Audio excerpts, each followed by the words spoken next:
This is really good coffee. Got it from Dollar General. It was really good.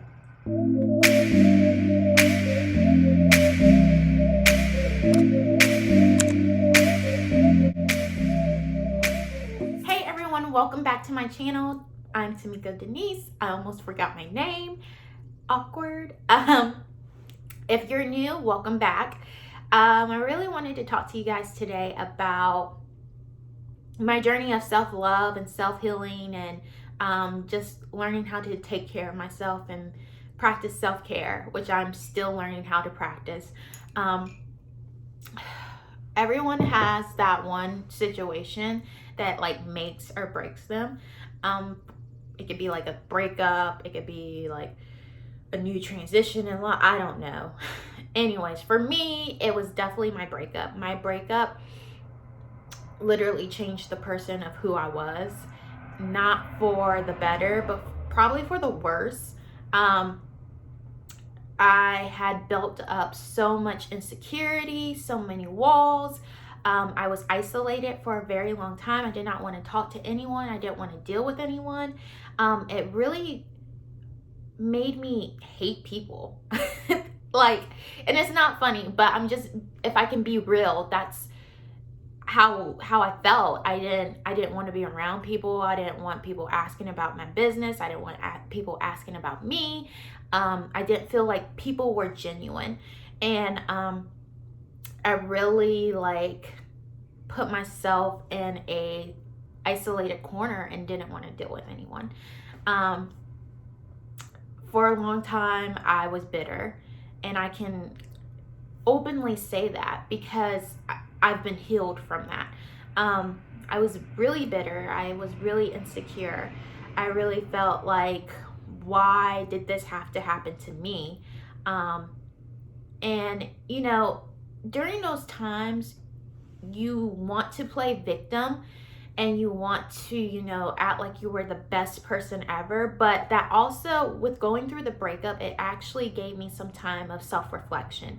It gave me some time of actually realizing, like, wow, like, I could have been better in these areas. Not saying that, sorry for the cars, sorry. But, anyways, not saying that I place all the blame on me, but I was actually able to realize that I did have a part in it too, as far as like how I was, how I communicated and things of that nature, and just kind of really identifying the areas of places where I needed to grow. But I remember really going through my breakup and feeling so alone and trying to get back in the Word of God and trying to get motivated and things of that nature. And my heart just wouldn't allow me to. And I felt spiritually dry during that season. I would watch sermons and I would listen to the Word, I would read my Bible, and it just didn't feel like it was connecting with me. And I remember talking to God and asking God, like, I'm trying to do the right things. Why isn't it, resonating with me? Why is it? So then God really asked me the question of, do you really want to be healed? And I'm just like, God, I'm in your presence. Like, yeah, I want to be healed. Like, why wouldn't I want to be healed? If I didn't want to be healed, I wouldn't be trying to read my Bible and watch sermons and get motivated and, all this other stuff. And God's like, how can I heal you when you still have a heart full of hate? And I was like, dang. Like, because yes, I wanted to be healed, but I still wanted to punch people in their face and slap people in their face. Like, let's just be real. I'm not going to act like I'm holier than thou. But emotionally and physically and spiritually, like, I was still hurt.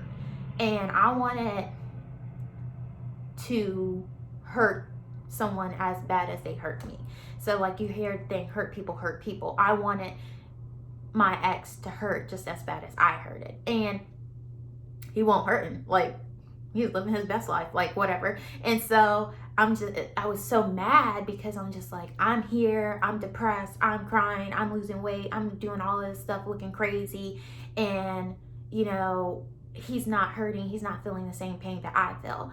And God was like, it's not your job to have him feel the same pain that you feel. It's not your job to be even worried about that anymore. I've taken you out of that situation for a reason. And God said, I can't heal you. I can't get you to the next level until you're ready to forgive and move forward. And I was like, like, dang, I gotta forgive, like, kind of thing. Because at that point in time, I didn't want to forgive. I didn't feel like he was worthy of being forgiven. And I didn't feel like he deserved my forgiveness. But I realized that me not forgiving and me being hateful, and me being angry was only hurting me on the inside and hurting my character and hurting who I was. And I didn't want to be that person. I didn't want to wake up mad. I didn't want to wake up throwing things on the ground and going through emotional days and having days where I just need to isolate myself so I can cry in my bed. Like, I didn't want to do that anymore.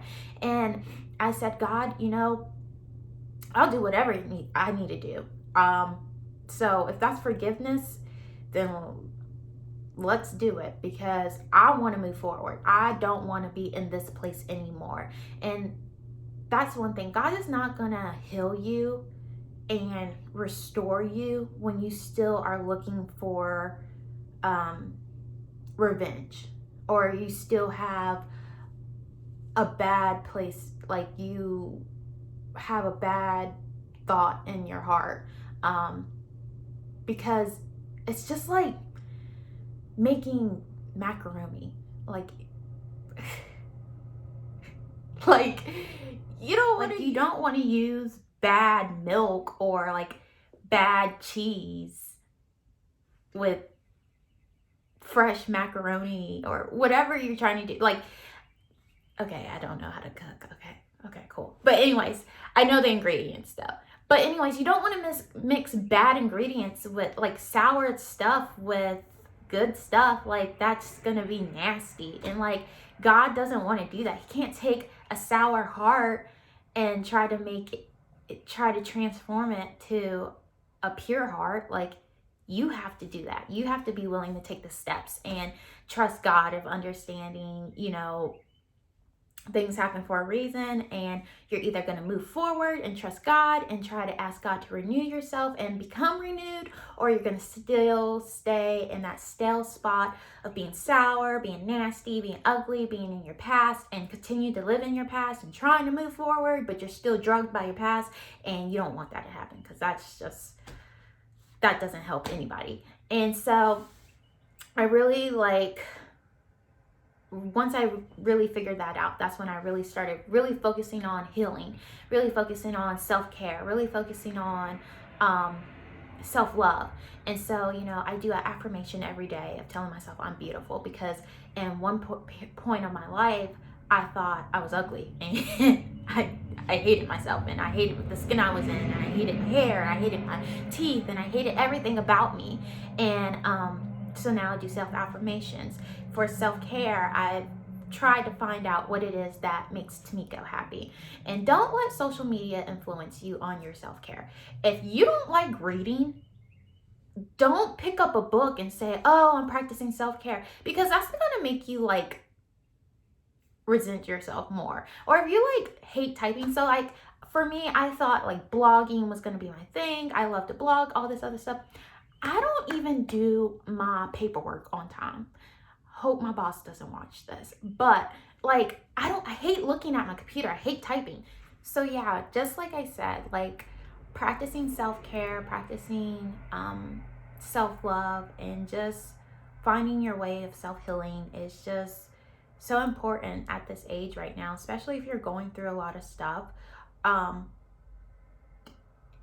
don't know. I guess just take this moment in time and really reflect on yourself. I hope that this word helps someone to start their self journey of self-healing, self-love, self-care, and all of that. I felt like it was very important to share my journey and how my journey looked like of self-healing and being able to accept things for what they are. So I hope this video helped you out. And I'm so awkward, oh my god. And subscribe. Oh my god. Oh, okay, this is bad. I'm just gonna end the video. Okay, bye guys. Love you all.